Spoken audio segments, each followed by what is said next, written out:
Roel, it is great to have you back on the podcast. Welcome back. So good to be back, Tristan. Thanks for having me. You're more than welcome, and this is the second time we've done it in person. We did the Spartan Warrior a couple of years ago now. Yeah, it was a while ago, actually, yeah. But here we're talking about, I guess, something related to the Greco-Persian Wars, but not like that we're going to go deep into all of the battles and like. Herodotus, he feels of all the ancient historical accounts that we have, he feels like the big one, at least with ancient Greek history. Yeah, when we're talking about the Persian Wars, I mean, it feels like exploring rooms where this is the building, right? This is basically what we're talking about. There's a lot of other sources that we can draw on when we're trying to talk about the Persians and the Persian Wars, but Herodotus is the one who decided this should be a story that was worth commemorating, worth writing down in full detail, and we rely on him so much. I mean, there are parts of this whole story for which we have basically nothing but Herodotus, and so he is the one who gives us not just all the details, but the whole idea that this is a narrative, right? This is something that has a beginning and an end, and it has a message, and it has all these participants and all these actors that he describes. I mean, this is basically his idea of how to tell this story. And so, how does he get the name the Father of History? So it's something he's already called in ancient times, right? So this is something that's been around for a long time. Because he is the earliest narrative history that survives. Now, I really want to qualify this. You can hear me sort of thinking about how I should put this. He's not the first person to conceive the idea of history, right? Like, obviously, there are various people in this world who are already trying to write down ways of talking about the past. And this goes right back to, Mesopotamian empires. The Babylonians, I was thinking, yeah. Exactly, yeah. Campaign narratives and talking about what they did in each separate year. They're writing chronicles, which basically just goes year by year. This is what happened, because for them, it's very important to connect that to astronomical, meteorological events, right? So there's a lot of their understanding of the world is wrapped up in understanding history. But there isn't this sense of a causal narrative. This is kind of what Herodotus first sort of brings into it, is this idea of like, things happen for a reason. Things happen because other things have happened and because personalities have an influence on it and other forces have an influence on it. And so he's trying to construct not just a list of things that happened or specific sort of stories that are being collected by, for instance, sort of priests and sanctuaries and places like that, or noble families that are kind of collecting the history of their household. But he's trying to bring all those things together to tell a bigger story that isn't necessarily like the acts of one king or anything like that, but something that is in its conception much bigger and much more all-encompassing. And because he's the first one to do that, whose work survives in full, we kind of see him as the person who, I mean, more or less fairly, I mean, there's definitely things you can say about that, but more or less see him as the person who invents this, right? Who invents the idea of what history is and what it looks like. I mean, that's his significance, and we'll certainly get to his work, the Histories. But before that, I'd actually like to ask more about Herodotus the man. Do we actually know much about this figure, who he was, about his life? No, frustratingly, no, because often with these people, I mean, the only thing that survives of them is their work. And this is also true for people like Thucydides, who comes after Herodotus, obviously writes history of the Peloponnesian War. We know pretty much nothing about these people except what they drop into their story by themselves, where they drop in a little sort of autobiographical detail. Right. They describe something and they'll say, oh, and I saw this myself, or, and I talked to this person. And so that's how they found out. Sometimes they do this, and that will tell us a lot. And then there are some later sort of biographical accounts, but we're always very shy to accept uncritically what they tell us, because they're much later. We don't know if they derive from any kind of factual information, or if they're just kind of projecting onto these figures what they want us to know. And so, for earlier poets like Homer, for instance, there are quite substantial biographies that survive, and we don't believe any of that. So because these figures themselves were not the subject of history, the details of their lives were lost. So do we know at least where he came from? Does he actually come from ancient Greece? Yeah, so he did not come, strictly speaking, from the Greek world. He came from the Persian Empire, but a Greek part of it, or a Greek and Carian part of it. He opens his histories by introducing himself. He says, I'm Herodotus of Halicarnassus. Right. Halicarnassus is in the southwest corner of what is now Turkey. So that's Caria that you mentioned there. That's Caria, right. But on the coast, you get sort of more and more Hellenized communities. And so Herodotus, while his name is obviously very Greek, sort of gift of Hera, there is quite a lot of people suspect that at least one of his parents was Carian. So this is the local population that has sort of interacted with the Greeks for centuries by this point.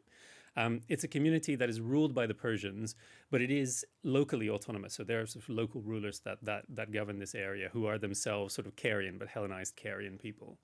And so Herodotus is from this community, but it seems as though his father was involved potentially in a coup in Halicarnassus or in some kind of political upheaval, so he was driven out, which means that Herodotus actually grew up in Samos, which is very much part of the Aegean Greek world. And that's an island just off the coast from Halicarnassus. That's right. So, Yeah, okay.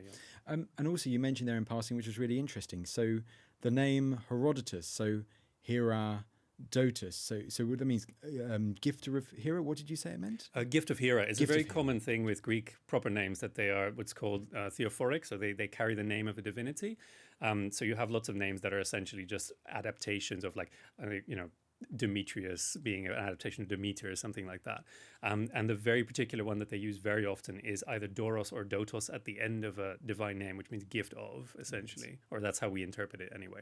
So you have people called Apollodorus or Diodorus, and Herodotus is another version of that. Of course. Oh, yeah, thank you for explaining that. I had no idea.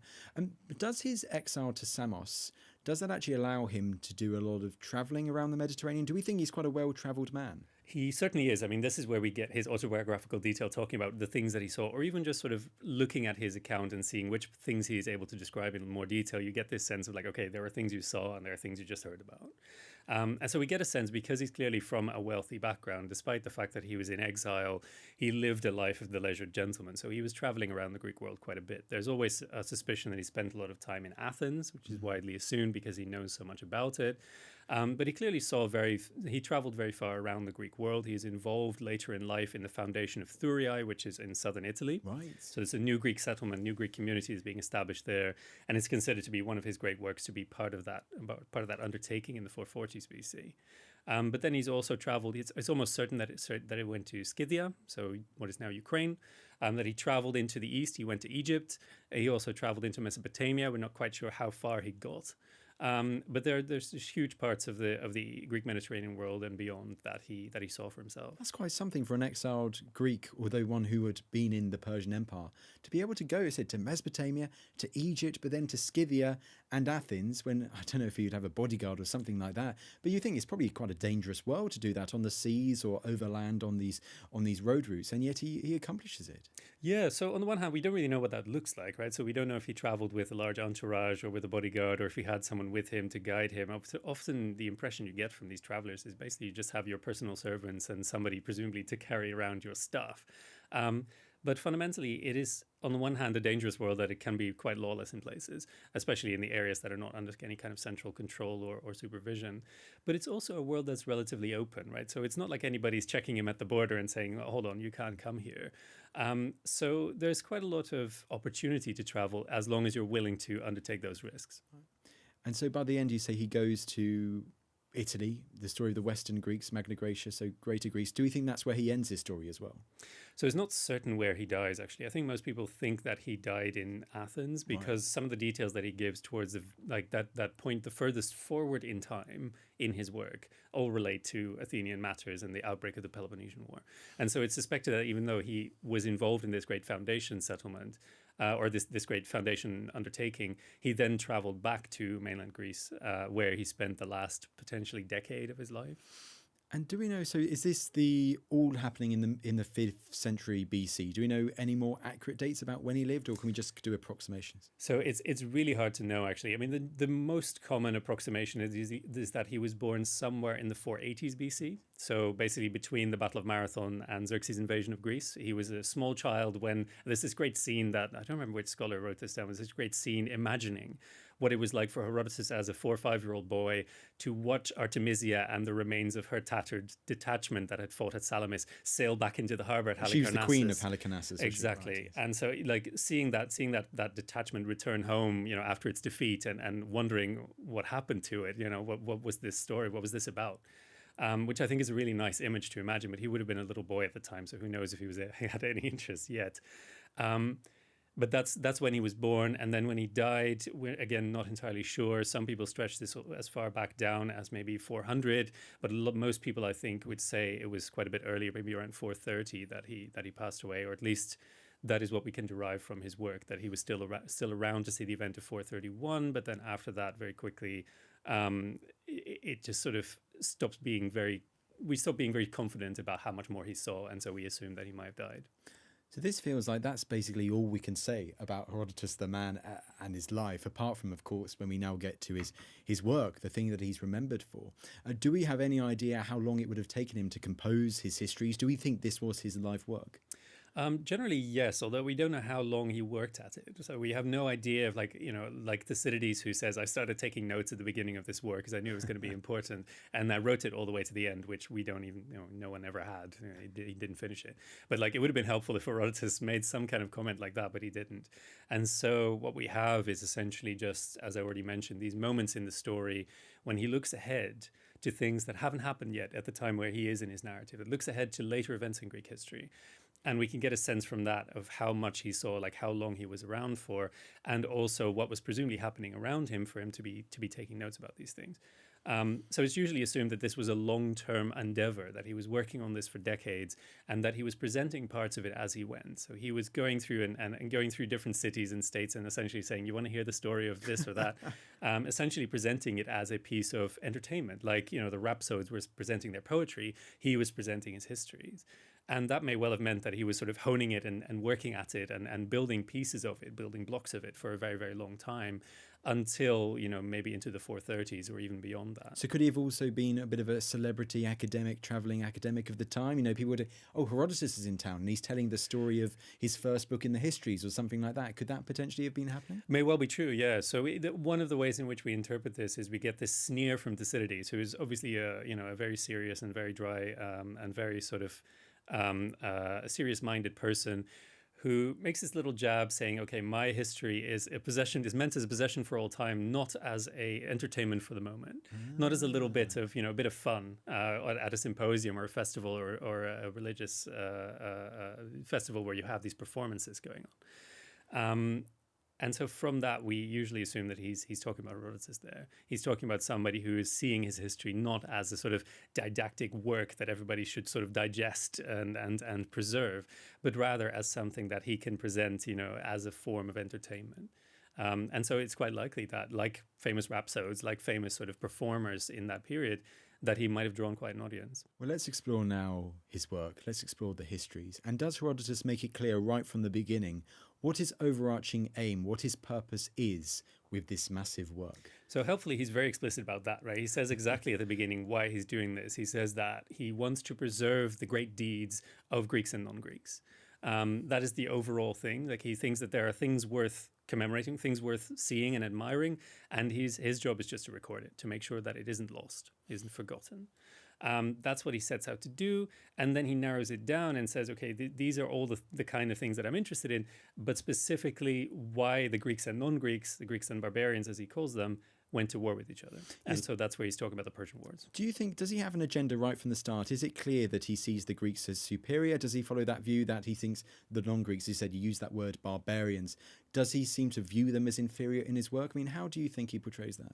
So barbarians in this time, you've had, who did you have as a guest? Somebody Peter Heather. Yeah, you had Peter Heather on this. Yeah, so he's the man on this. He obviously sort of would know how to deconstruct this properly. But the point is, early on in Greek culture and Greek literature, barbarian doesn't have those negative connotations that it has now. That emerges later on. And so when he's talking about barbarians, the obvious sort of etymology that we're always told is like it's just referring to foreign speech, foreign language. It's not negative, it's not pejorative. These are just foreigners. And so different translators will choose different ways of translating that barbarians. They might not use the English word barbarian. They might just say non-Greeks, or they might say foreigners. Herodotus is very, very happy to acknowledge the great deeds of foreigners. As I said, that is explicit from the start. He's saying, both Greeks and non-Greeks have done great things, and I'm going to talk to you about all of them. And so he isn't interested in saying like, oh, but the Greeks have obviously achieved more. He's actually trying to give everyone their due. It's also very interesting that you mentioned there, of course, as you highlighted, as time goes on, the word barbarian gets more negative connotations to it. So I'm really glad we highlighted that straight away. Another kind of big question, you've kind of mentioned it already, but I'll ask it because it's kind of more straight to the point. Can we call the histories history? It's actually an interesting question. Obviously, the word history comes from, again, that first paragraph of the Histories where he says, these are the histories of Herodotus of Halicarnassus. I mean, that's how he introduces the work. But the word he uses there is historia, which means investigations. So this is a Greek word, which is the origin of what we call history, but which at the time essentially means, I went around and looked some things up and found some things out. And that's what this is. And so we can obviously call it the Histories because that's what it calls itself. But at the same time, what that means is a little bit different from what we might say a history is. He's a reporter, it feels like, almost an ancient Greek reporter in a way. Yeah, well, so there's a lot of different things that his work has been characterized as. Obviously, there is a lot of history there, sort of narrative history. There's also a lot of ethnography. There's a lot of interest in foreign lands and peoples and customs. And there is also this political dimension of trying to give peoples their due, trying to give different states and communities their due, trying to assess the contribution of certain individuals and their character. So there's a lot of interesting things in there that are perhaps more literary in their intention or perhaps more political as well. And all of that kind of goes into the modern study of history as well. I mean, we really are still looking at this as one of the things that tells us how to do our job to some extent. But it's absolutely, it has all these different facets. It has all these different moments of focus. It's very complex. And you mentioned that keyword there, ethnography, that I really wanted us to talk about because I think it's so important to Herodotus' story. So do we get quite a lot of the histories? Does he go into quite a lot of detail, exploring what might seem to him the quite strange, the different customs and beliefs of these non-Greek peoples, across the Mediterranean pond and further? Yeah, so he's absolutely fascinated by that. And there are these huge digressions in the work. I mean, the most important ones, obviously, in Book 2, he goes into the Egyptians in tremendous detail. Book 1 actually talks about the Persians quite a lot. Persian customs, religion, habits, kingship, etc. And the backstory of the Persian Empire, however much you want to believe that. And then in Book 4, he talks about the Scythians, so the people of Central Asia that he knows through connections with, through Ukraine, essentially, where there are Greek settlements. And he talks, in Book 5, he has another big digression on the Thracians.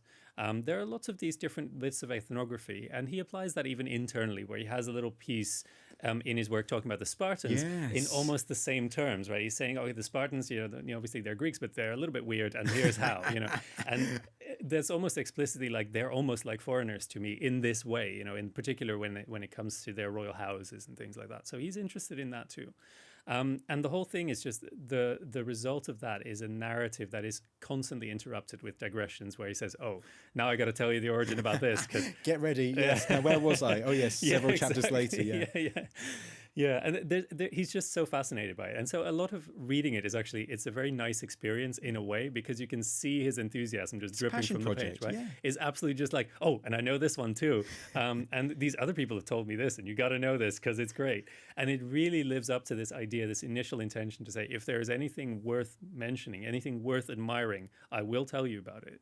And I'm not going to hold back. The problem is if you're interested in a sort of steady sort of narrative history that explains why things happened, it can be very frustrating because he does not just stick with his story. He does not just tell you the facts or the events one after the other. This is an episodic narrative full of digressions because each of those could have been one of those presentation pieces. Each one of those could have been like the story he told when he went to a different town and said, okay, you want to hear the story of what you guys did during the Persian Wars or how you guys got your constitution or, things like that.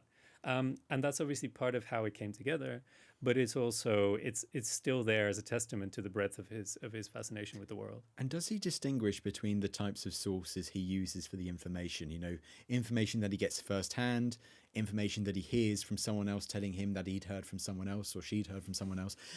Does it become clear that he kind of distinguishes the evidence that he has and how plausible he thinks it is? Yeah, so he does this actually quite a lot in the sense that Herodotus is much more explicit than Thucydides, who is supposed to be like the better, more scientific historian according to many modern commentators. Herodotus is much more explicit about what he's doing when he's telling you a story. He will often say where he got it. And often this is very vague, the Corinthians told me, okay, that's not very specific, but at least he's trying to tell you, like, there are different versions that come from different places.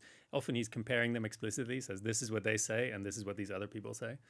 And often he will butt in to kind of add little comments saying like, but I'm not sure I can believe this. Or, but I also saw this and that actually proves it wrong. Or, just using some basic logic or some other information or just to add a sort of sprinkle bit of doubt on these stories, just to be like, I'm not sure that this is actually true. And a lot of that is to some extent is relativism, right? It's this idea of when you talk to many people, you get different versions of a lot of different stories, and you will never know which one is true, right? Or you will never be able to determine whether there is a single truth or whether there's just all these different versions that suit different people, different agents. But there's always also this element of do we really know? Like, who are we to say what the truth is, right? And there's explicitly some stories that try to make this point. He has a very famous sort of anecdote about how the Persian king supposedly brought together Greeks and Indians from opposite ends of his empire to essentially say, what do you do with the dead?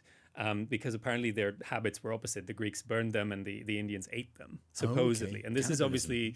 this is obviously just a story, and we don't really believe this, but there are obviously ways in which you can say, okay, this maybe goes back to some real origin story. And the idea is that the Persian king then told them, okay, the Greeks, now you must eat your dead, and the Indians, you must burn them. And they're both completely outraged by the idea that we should do this, because they both believed very strongly that they were doing right by their ancestors, and they were doing right by the deceased. And they absolutely refused to believe that any other way could be the true one. But they were in direct opposition to each other. And Herodotus tells this story to kind of indicate more broadly that, there are so many different ways of living in the world, and there isn't a single one that is right. Interesting. So there's that kind of overarching philosophic point and beliefs of Herodotus that you can kind of pinpoint, that you can bring out from his work.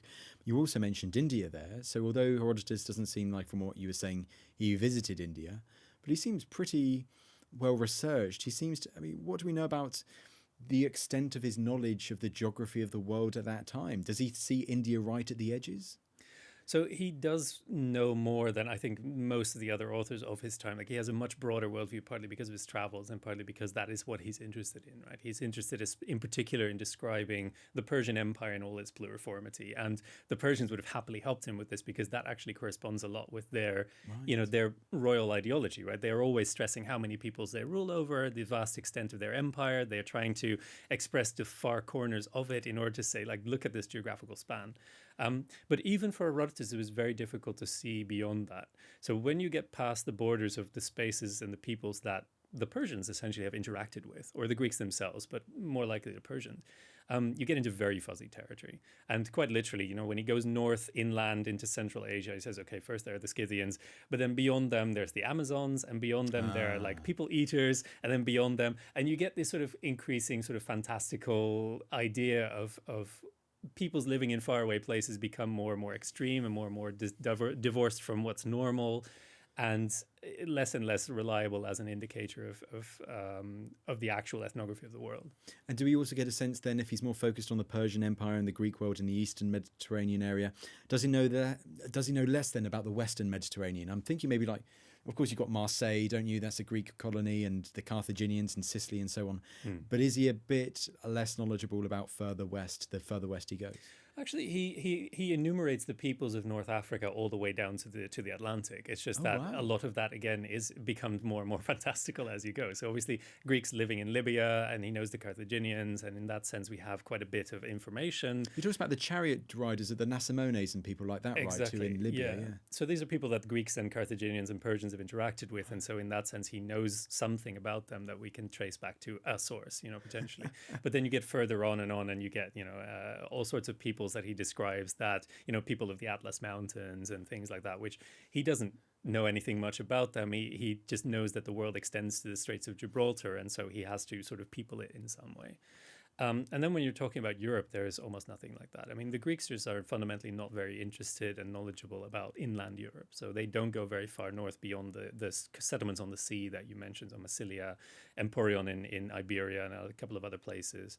And he mentions actually this one Samian trader who went all the way to essentially Baetica, right, the Roman provinces. So he went beyond the Pillars of Hercules, so out into the Atlantic, and then traded with a kingdom that had never been opened up, essentially, to Greek trade. So is this present-day Portugal area? So this is southern Spain, right? Southern Spain, right. Yeah. So, the name escapes me now, the actual Greek name. But fundamentally, he's trading with this kingdom that no one's ever touched, and so he came back. Tartessos. It is Tartessos, right? Mysterious Tartessos. Right. So he arrives in this place, Tartessos, and makes a killing essentially because they'd never interacted, never traded with the Greeks, and so he got to sell his cargo for immense prices. And so he says that's one of the people who came back with the biggest haul ever, right? So he's interested in people who are sort of trying to push those boundaries, but he himself struggles to articulate that. And there's this really interesting anecdote where he clearly shows the extent of his knowledge and the limits of his knowledge and the extent of his ignorance when he says that north of the Thracians there's the Danube, the Ister. And you can't live north of there because of bees. Bees? Bees. Of all things. Swarms of killer bees. As soon as you touch the northern bank of the Danube, you're done. He will be taking no further questions at this time. If you wanted to know what kind of bees these are, Herodotus doesn't know. What you also mentioned there, just before I'd like to go on into kind of how he divides up his histories, his epic work, is you also did mention in passing the Amazons. And we recently did do an episode with David Braund all about the Amazons in Greek mythology. And he mentioned the story in Herodotus about how Herodotus links a particular Scythian people to the Amazons and Amazon women, the Sarmatai, I think, the Sarmatians. So is Herodotus, he's not afraid at some points to talk about Greek mythology and link it to actual historical people, to the ethnographies of certain non-Greek peoples. Yeah, in fact, that's how he starts his story, right? So the thing about his narrative is that he struggles at first to kind of know where to start the story of Greeks coming into conflict with non-Greeks, right? Coming into conflict with the Persians. But what he chooses to do at the very beginning is to say, like, there was always this kind of conflict because you have all these stories that come from myth, essentially, of abductions between Greeks and Asians. So Phoenicians will sail to Greece and abduct some princess in Argos, or the Greeks obviously sail to, they sail to Phoenicia or to the coast of Lydia, and they abduct some people there. And these are the kind of stories that he thinks are sort of the ultimate beginning, that there's always this sense of, tit for tat, and there's an injustice been done, and instead of trying to negotiate and arbitrate that conflict, they try to kind of do it back at them, and that sort of escalates. And so he says the ultimate reason why Greeks and Persians went to war is that, when the Asiatics did it again, when they took Helen from Sparta and took her to Troy, the Greeks escalated. They went to war. And that is ultimately what started this sort of cycle of injustice, because they are the ones who said, okay, well, we can't just let this go. We have to actually do massive violence to you. And that starts this cycle of essentially, Persian or Greeks and peoples from Asia doing massive violence to each other in retaliation. And so how does he therefore structure his book? You've already mentioned the big digressions, and of course we can't go into absolutely every story today, or we'd need several podcast episodes, I think, and too much of your time. But how does he overarchingly give us an overview of how he structures the whole histories and how he lays it out? So he's really interested in origins, as I said. So he starts with that, and that means the origin of the Persian Empire, first of all. So it's book one. Book one, yeah. So it's absolutely involved in, like, who is Cyrus the Great? What is he doing? How does he come into contact with the Greek world? Because, of course, from Cyrus onward, you have Greeks living under the Persian Empire, so under Persian rule. And he's interested in how that came about. And so that's the first beginning for him. And then he has to start telling the story of all the different peoples that are encountered that way. And that's where he has all this sort of, it still progresses chronologically forward slowly, right? You still start talking about later events in the history of this period. But he's taking his time because he really wants to populate this world before he starts bringing out the conflict. But does he also then talk about people who we might immediately think from Greek mythology, like Croesus, kind of the King Croesus of Lydia, who's actually a historical figure? So, yeah. So he's probably a good source for someone like Croesus at the same time, rich as Croesus. Yeah, so this is actually, I'm already simplifying in the sense that I say he starts with Persia. He starts with Croesus, right? That is the first story, is the rise of the Lydian kingdom, which goes back to the 7th century BC. And then the Lydian kingdom provokes the Persians, and then he has to start talking about the Persians. So the Persians come in from that side. And then you see all these other peoples. I mean, everybody else that is becoming, there's going to be a big player later on, is introduced early on. So Athens and Sparta, you get this kind of little forward-looking like anecdotes about their early origins as well. So there's actually quite a lot going on. I'm always having to kind of simplify this in one way or another. I can pretty understand. So it starts with the Lydians, then the Persians, and then he starts to sort of progressively populate this world, while he's also talking about Polycrates of Samos and other figures who increase this kind of intense conflict between Greeks and the Aegean and the Persians. And then eventually, essentially, he moves towards, firstly, obviously, through the early Persian kings, Cyrus, then Cambyses, and then you have to talk about Egypt. And then he comes to Darius. And then, of course, you have to talk about the Scythians, because Darius crosses into Europe and invades Scythia. But that is when he gets to the actual meat of it, which is from book 5 onwards, which is about the halfway point. He starts talking about the Ionian Revolt. This is the moment when a number of these Greek states in Western Asia Minor rebel against the Persians, and this essentially brings this increasing desire for retaliation and revenge and further expansion. It brings it down onto the Greeks. So it sort of focuses, this like an Eye of Sauron kind of thing. It focuses the Persians on the Greek world, and this is what sets in motion this series of events, which is the Ionian Revolt, the invasion at Marathon, which is in book 6, and then Xerxes' invasion, which covers books 7, 8, and 9.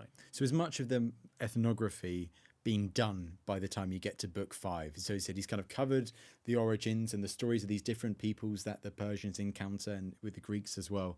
And then it is more, as you say, Eye of Sauron kind of thing, laser focus on the Greco-Persian wars that existed just before Herodotus? There's no laser focus in Herodotus. No. I mean, this is really not how he goes about it. No, so it's actually then that you get, he comes back and says, actually, there's a lot of other stuff that happened with Spartans and Athenians in the meantime, so I got to tell you about that. And then also whenever anybody comes into the narrative, like the Thracians, that's the beginning of book 5, and you also get these moments where, for instance, the Greeks send people out to Sicily, where there are a lot of Greek communities, and they ask them, will you help us against this coming invasion? And then, of course, he has to talk about what's been going on in Sicily. And so you start talking about the Dinominid tyrants. And these kinds of things are, they just pop up. And as they become relevant, he will talk about them. And so he's never done. He's never done giving you ethnographic details. He's never done giving you the backstories of political systems and individuals. He's never done telling you about things that might happen later that are relevant to the story, that show the kind of aftermath or the consequences of these actions. I mean, there are some stretches of the story that are more straightforward, especially in the later books. So especially from book 7, 8, 9, when he's narrating Xerxes' invasion. A lot of that is more straightforward. But even then, if you're looking for that one bit of Herodotus where you're like, I remember he talked about this one thing at one point, I mean, good luck finding it by just looking for it in the chronologically obvious position, because it very likely isn't there. Is he also a really important source for you, for any experts, when trying to understand more about ancient Sparta in this period, not just during the Greco-Persian Wars, but also before as well? Because, you have other sources later like Plutarch, the famous Spartan mirage, the creation of what the Spartans were believed to have been, and these great warriors and so on. But is Herodotus a more reliable source for understanding more about the Spartans in this period? So he's the main source for the Spartan in this period, really. I mean, you have the Spartan poets in the Archaic period, which tell us quite a lot, and you have quite a bit of archaeology in the 6th century in particular, but then that kind of dries up around the time of the Persian Wars, and there's not a huge amount of stuff from Sparta during the classical period, so the 5th and 4th centuries BC. And so you really need these people who give you this sort of moment, this little beacon in the fog of saying like, okay, this is a time at which I actually investigated the Spartans, and this is what I found out. And obviously these are still outsiders talking about them, but they are still, capable of finding out quite a bit. And so it's Sparta talking about, is Herodotus talking about Sparta in this period, early 5th century. And then we kind of have to wait for maybe not even Thucydides, who doesn't know all that much about Sparta, but for instance, Xenophon in the 4th century, who tells us a lot more in detail. And so Herodotus is one of those great beacons when we are interested in Sparta. And he shows us what it was like in the 5th century, for which we have very little else. So it's actually really, really helpful. Not least because of his ethnographic interest, because he takes an interest in Sparta that goes beyond just what they did. And he tries to find out something about the story of how they got to being the leaders of the Greek world around the time of the Persian Wars, which is invaluable. I mean, are there things that he finds particularly peculiar about the Spartans compared to other Greeks? As you mentioned, it doesn't seem that he pays other Greek cities, their cultures and traditions, as much attention as the Spartans. And is there a key reason for that in what they did and how they acted? Yeah, so it's very interesting. He's very interested in Spartan kingship in particular, because that is something the Spartans have that most other Greek communities don't. I mean, you get some kings in Cyrene, for instance, in Libya, and you get kings in, or maybe they're tyrants, maybe they're kings in the Greeks of the Bosporan kingdom, so Crimea. But in mainland Greece, kings have gone out of style. And so he's looking at the Spartans thinking, oh, this is curious. Like, why do you have it like this? And there's all sorts of traditions surrounding the kingship that he can describe because other Greeks just don't know them, don't have them. But you also can really tell that his way of telling the history of the Spartans in this period is not a history of political campaigns and motives and policies and conquests and sieges and battles. There is some of that, but most of that history, most of the things he's able to tell us are essentially dynastic stories, right? So they're stories about how someone came to be born after a long period of infertility in a marriage, or how someone was exiled after a conflict between their rival kings, things like that. And these stories seem very much like sort of the court stories that we hear about from the Persian Empire. And they suggest that Herodotus's sources for Sparta were very much with these royal, like these households maintaining something of a history of what had gone on with them, which he sort of weaves into his more general narrative about Greek affairs. If we go to the court stories of the Persians next and kind of focus on the Persians in Herodotus's histories, does it feel that he really delves into those fascinating details of some of the more intriguing, intrigue parts of the stories? Yes, no, stories of certain Persian kings and several narratives about the deaths of some of them, and some of them really having pretty brutal deaths, and he really goes into that. Yeah, so we are always a little bit worried about Herodotus already giving us this kind of image of the Persians that the Greeks really reveled in, right? This idea of these despots with unlimited power who are clearly sort of corrupted by this, right? Who are turned into these men of great sort of lust and violence and excess and indifference to the lives of their subjects. He really does indulge in that in some cases, but there's very much this sense of this narrative balance. Like there are good kings and bad kings. There's very much this pattern where Cyrus is great, Cambyses is a monster. Darius is great, Xerxes is a monster. There's very much that sort of back and forth between, the fathers are good, the sons are bad, which also recurs in his stories about Greek tyrants. So there's always like the first one is actually good and stable and helping people, and the second one is the despotic excesses of luxury, decadence, and violence. So there's often that kind of pattern that you see in those stories repeated in the stories about the Persian court as well. So that's one aspect of it. And the other part is, as I said, he is really actually quite interested in Persia and in giving the Persians their due for their achievements. And so even figures like Xerxes, although they commit a lot of horrors, which may or may not be part of how they profiled themselves, they're also presented as people who are really quite keen to do the right thing. They're driven by forces beyond their control. They're also very interested in the things they do. They're always investigating. They're always looking at things and always asking about things. And so it's not a single-minded profile of, just the sort of cartoon villain that he gives of any of these rulers. He is sort of interested in creating fully fleshed out characters, I think, who are to some extent fated to be who they are. And so if, generally speaking, it seems that Herodotus has quite a good opinion of Darius I, Darius the Great, the Persian king, doesn't have a good opinion of Xerxes, I must then ask, does Herodotus treat the portrayal of the Persians differently in the first Greco-Persian War compared to the second one? The first Greco-Persian War, of course, is that expedition when Darius is on the throne. The second one is the great one under Xerxes, Thermopylae, and so on. Does Herodotus portray the Persian forces and the Persian army differently between the two wars because of the monarch in control? It's a really interesting question, actually. I think there's just not enough detail in his account of the first of those expeditions to say, okay, he would have done it differently if he had given all of those details. The fact is simply that he spends so much more time on Xerxes' invasion force and so much more time on the leadership of that force and its failings. And so when we hear about the Marathon campaign, you do hear some of the way that these Persian commanders, Dates and Artaphernes, who commanded that expedition, how they managed things, how they conducted themselves. But you don't hear much about how their forces are composed, and you don't hear that much about what kind of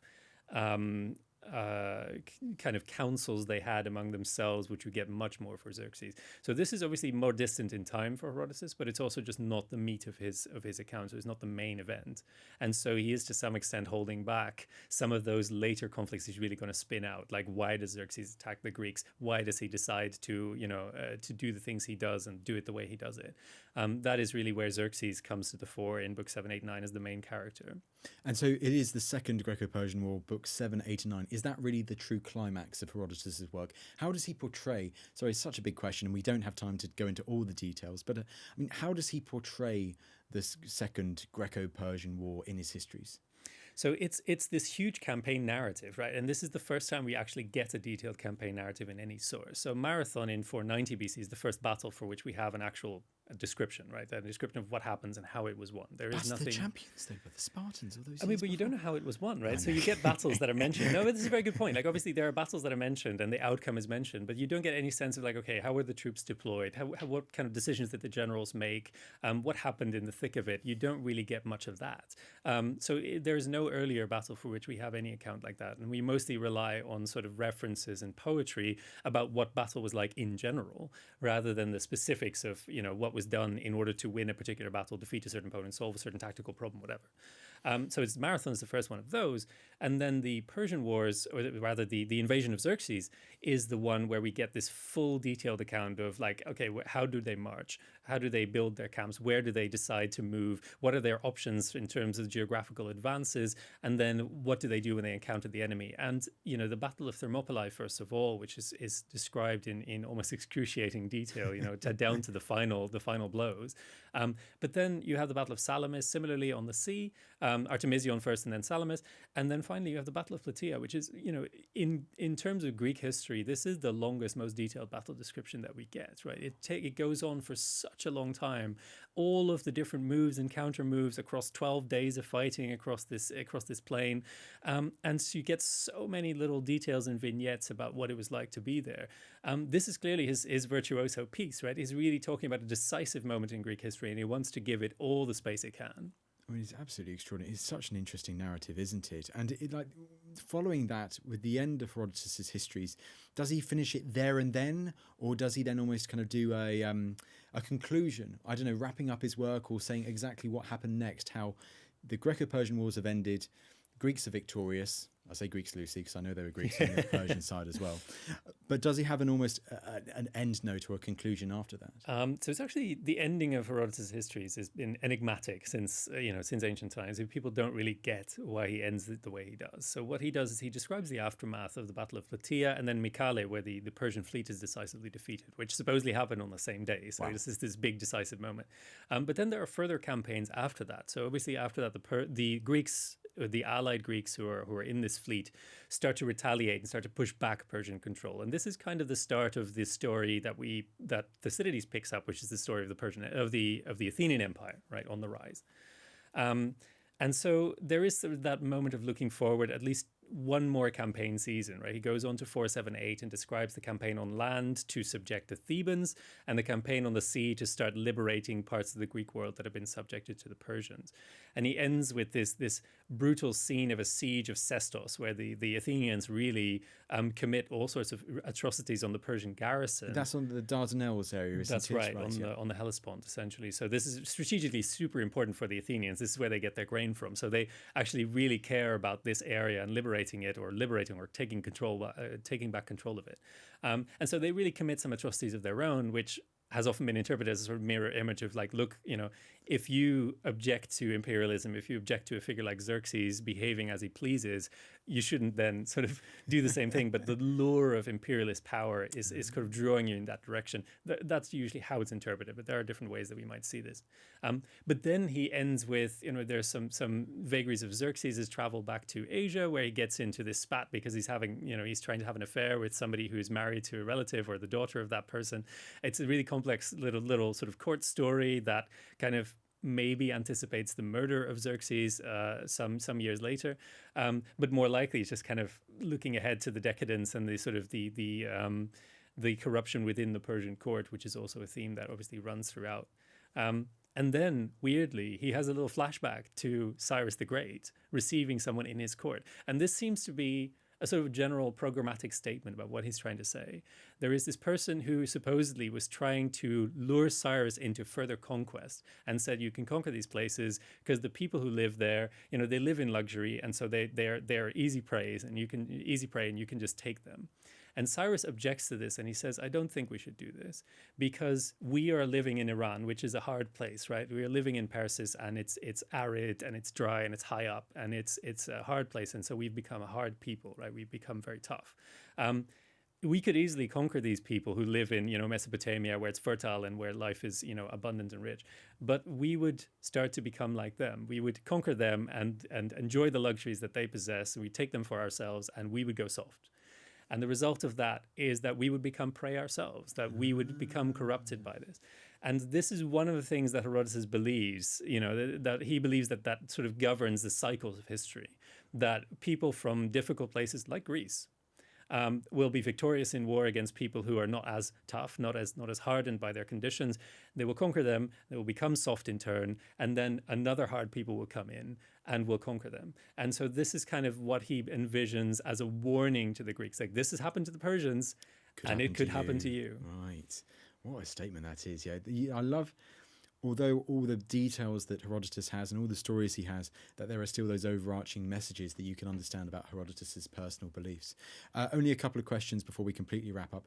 One I'd like to quickly ask about is, given that Herodotus goes into such detail about the Greco-Persian wars, does he give a sense of whether he thinks one particular city-state or one particular Greek peoples was more responsible, was more involved in defeating the Persians than the others? Like, for instance, in World War II, you get a lot of Americans saying, the US were the main ones who won World War II, or the Soviets, or sometimes the Brits get involved as well.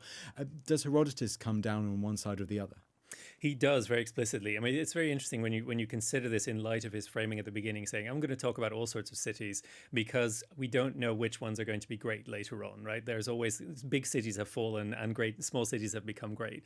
And so there's always that kind of thing in the background of, like, fortunes vary.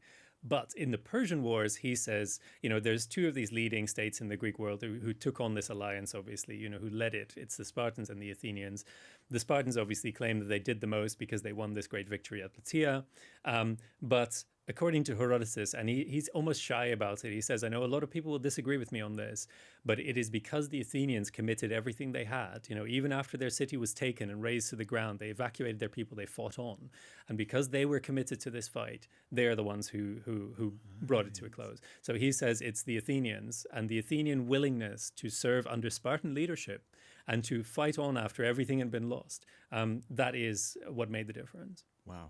That's quite, but I do also like that he says lots of people will disagree, but this is my thoughts, having done all the research. It's interesting to get, it's like it's his first-hand beliefs, it's his thoughts. It's interesting and quite refreshing to hear, quite frankly. Absolutely. People give Herodotus a bad rep for all sorts of reasons. I mean, especially the size of the Persian army. He often gets mocked for this. I thought about asking you that question, but I think that's not, this. Yeah, but it's specifically, I want to bring that up because, he is the first person to criticize that narrative. He actually says when he goes through this, towards the end, when he gets to a total of over 5 million, he says, but I don't really know if I should believe this because I don't think they could have fed that many. So when you're looking for criticism of Herodotus, you got to start with Herodotus, and I love that about him. I mean, he's just very open about his thinking. It just creeps in every time. I mean, one word, two word, three word answer. I mean, what do we actually think was the size of the Persian army? If we also include then, attendance, people manning the fleet, soldiers, maybe 300,000. There's 300,000 words. You mean? There's no way to say this in a short way. But all of these armies, you have to at least double the size of the fighting force just to include. And this is what Herodotus does as well as simple math. He basically just doubles the numbers to give a rough approximation of how many people are there just to support the effort. Right? They're just camp followers and servants and attendants and entertainers and whatever else. So we're definitely talking about an enormous number of people, but whether we should be closer to 200,000, 300,000, I mean, we really don't know. And there's not going to be any additional evidence that it's going to solve this decisively for us. It's certainly going to be more in that ballpark, though, than Herodotus' 5.5 million. Okay, good. That's a bit of a sigh of relief for me because I said 250,000 when I was interviewed about it a few months ago. So roughly around then, maybe. So it's probably about right. Let's just go with that. It's fine. As long as you're not meaning sort of 250,000 fighting men, because that is obviously a big distinction to make. Yeah. Thank you for that. Lastly, as a scholar of the Greco-Persian Wars, and someone main interest is on classical Greece and military history in particular. I mean, but how do you view Herodotus as a source, and also just having studied him for so many years? I mean, he's lovely. He's one of the ones who's really fun to read because he's always going to give you something else. And he's one of those people who every time you go back to him and read him again, you'll find something you forgot he said, but it's actually in there. And there's so much wealth of detail and information in every single passage that he offers. And you see scholars doing this all the time. They come back to Herodotus and they'll find something that completely overturns some of the way that they've interpreted things for a long time. There is so much you can do with it. It's such a rich source. On the other hand, it's also immensely frustrating because of all the things that you would like him to add that he doesn't, or that you'd like him to talk about in more detail that he doesn't, or where you would like him to have done a little bit more to try and get some kind of, hard evidence, some kind of documentary evidence. Sometimes he'll cite, but Thucydides does this more often, cite inscriptions and other documentary evidence that we find a little bit more reliable than the hearsay of this noble family against that noble family, or stories about the Persian court. But these kinds of things, I mean, you can obviously say it could have been better. That is always possible for every piece of history. But if this is the first and the first complete one that we have, I mean, we are so lucky. This is such an immense thing to possess. He's an incredible source, the father of history, and I'm really glad that we can finally dedicate an entire episode to Herodotus. Indeed, we didn't really cover it, but the Herodotus in Egypt and all the detail he goes to in Egypt, that's worthy of another episode in its own right. I mean, there is so much more to Herodotus' story, but you've given us a wonderful introduction, overview to this incredibly important ancient Greek historian. And Roel, it just goes to me to say thank you so much for taking the time to come back on the podcast today. It's been a great pleasure, Tristan. Thanks so much.